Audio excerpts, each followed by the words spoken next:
You're tuning into Black and White Sports on YouTube. The no-holds-barred truth on sports. The main event starts. All right, Black and White Sports supporters. Well, we're going to talk some Raiders, which is a team I normally talk about a lot, and I just haven't as of late. Last season, last 2 seasons, of Black and White Sports 2, a lot of Raiders. A lot of Raiders, a lot of Steelers normally. The Browns have sucked the air out of the room across the board. I'm not going to kid you, because everybody's so damn intrigued about that story. The Jackson Dart thing is pretty interesting. The Anthony Richardson, Daniel Jones thing, pretty interesting. But there's something going on in Las Vegas, and it's the idea that they may actually have a quarterback on that squad. And, we're going to take a look at that quarterback, and it's not Geno, and I like Geno a lot. Always have. Ben McAdoo, he knew Geno should start with the Giants. Here's the dirty little secret. Remember when Ben McAdoo benched Eli Manning for Geno Smith? There was a reason. Geno was a better quarterback than Eli at that time. He was ready. He was ready to start.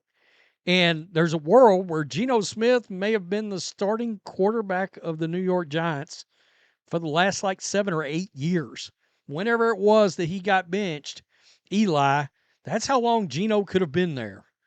And now, of course, Geno's been a Pro Bowler. He's been a starter with the Seahawks. And now he's going to be the Raiders quarterback. They drafted a guy, though. And there's some things to really like about the kid. We're going to take a look at that because he may end up being the number 2 there. Aiden O'Connell is a guy that at one time I thought might have had something. I've watched his preseason. It's been rough. It's been a rough watch, which is shocking. He looks to me like he's regressed.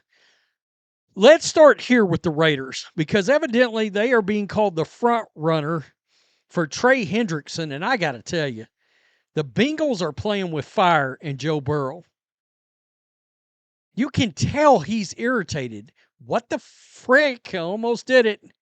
What the F-U-C-K Mike Brown is doing out there, he's so damn cheap as an owner. I mean, it's like he doesn't remember Carson Palmer going, bleep you, I'm out. One team being linked to Trey Hendrickson is now the Las Vegas Raiders. Quote, I have no doubt the Raiders are the front runners. Tom Brady and Mark Davis want to win now. And John Spytek has no fear when it comes to making bold moves. The kid, Hendrickson, is 30. That move is the mentality of Pete Carroll. He's not afraid of anything that could improve the team, said unnamed NFL executive, told Sports Illustrated's Hondo Carpenter. I like to listen to Hondo's podcast. The executive went on to tell Carpenter that he believes a player and a third-round pick would be enough to get the Bengals to part way with Hendrickson.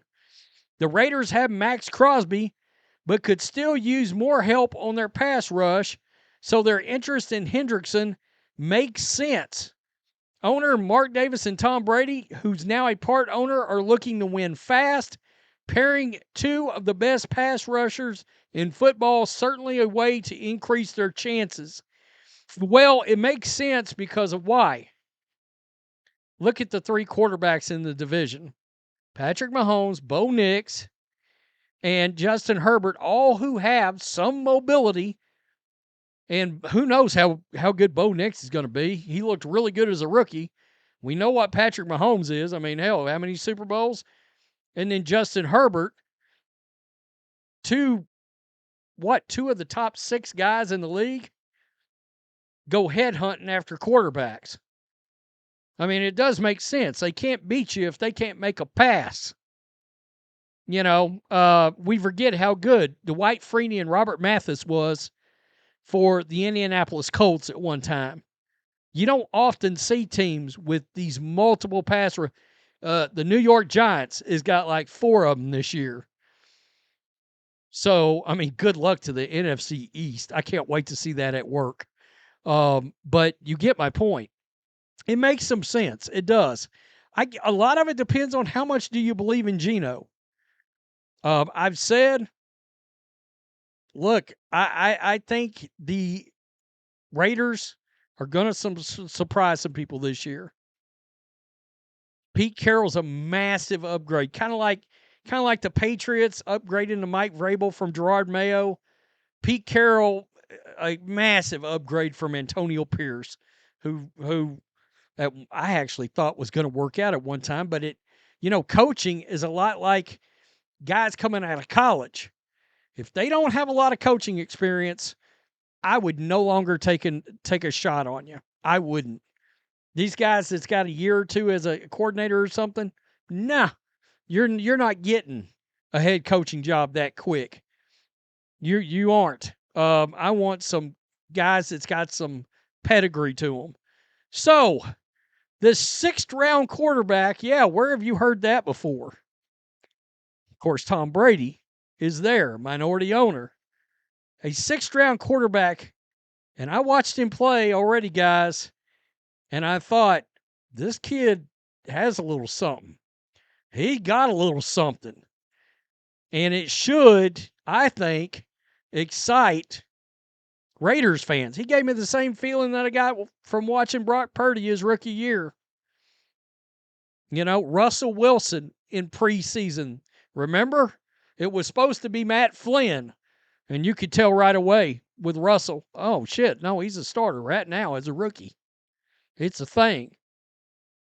The Raiders could have a difficult decision coming on 6th round pick Cam Miller when roster cuts are made next week, and the consensus right now seems to be that the decision makers in the building aren't going to take a risk of sneaking him into the practice squad. Hell no, if you do, he's gone.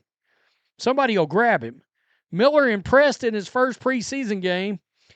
Las Vegas Review-Journal insider Vinny Bonsignore dropped an interesting statement on Miller's development on Wednesday.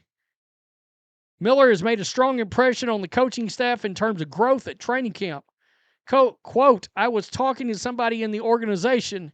It feels like he's grown in dog years the last couple of weeks, just in terms of he looks different than he did just 3 weeks ago. For now, it doesn't look like Miller is a threat to supplant Aiden O'Connell. I don't know why. I wouldn't. No.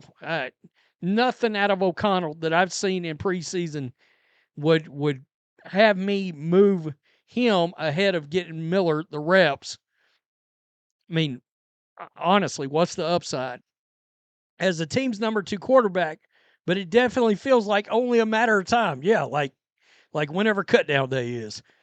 There's been a lot of talk of the Raiders potentially adding another quarterback before the start of the season, but every indication is the third-year quarterback has performed well in practices. Yeah, and I'm going to tell you what's odd, guys. There's some Anthony Richardson fire out there with the Raiders, and I don't get it. Do we really think he fits the mold of what Tom Brady's going to want as a quarterback? He can't hit the broadside of a barn. That completion percentage is just not something Tom's going to be interested in. And you're talking about a guy that had 13 college starts in Richardson. Look at this. I always tell you, draft guys with at least 30 games. Look at this. 67 games for North Dakota State. 67. Almost 1,100 attempts. 81 touchdowns, 19 picks. And by the way, 48 rushing touchdowns. 2,277 rushing yards. This kid is an athlete. He's an athlete. I mean, why go get Richardson when you got a guy with a ton more experience? I mean, 67 games. That's like Bo Nix playing all that college football. Seriously, 6'1", 212. He ran a 4.8. That's plenty fast enough for a quarterback in the National Football League to still be elusive and be able to move. That's interesting. Cam Miller. Yeah, you want to watch that name if you're an NFL guy. Because, if something happens, you know how when you watch Red Zone and all of a sudden Scott Hanson's like, well, Raiders fans, Geno's got a shoulder injury. We've got Cam Miller getting his first NFL action. you're going to want to pay attention if that kind of thing comes across while you're watching football. Kid's got a little something. Immediately, 4-to-1 touchdown to interception ratio, check. 67 games played, check. Over 1,000 attempts, check. A slew of rushing touchdowns, check. What are we doing? I mean, seriously, I wouldn't even have to think. Aiden O'Connell, sorry, dude. I let him go somewhere else. I could see a McVay or Shanahan turning Aiden O'Connell into a good backup, maybe. Kevin O'Connell, Kevin Stefanski. Yeah, that's what they need in Cleveland. Another quarterback. Interesting. Trey Hendrickson. That's a couple of dogs coming after AFC West quarterbacks. Peace. I'm out. Till next time. Thanks for watching the show. Be sure to like, comment, and subscribe. Be sure to tune in next time on Black and White Sports.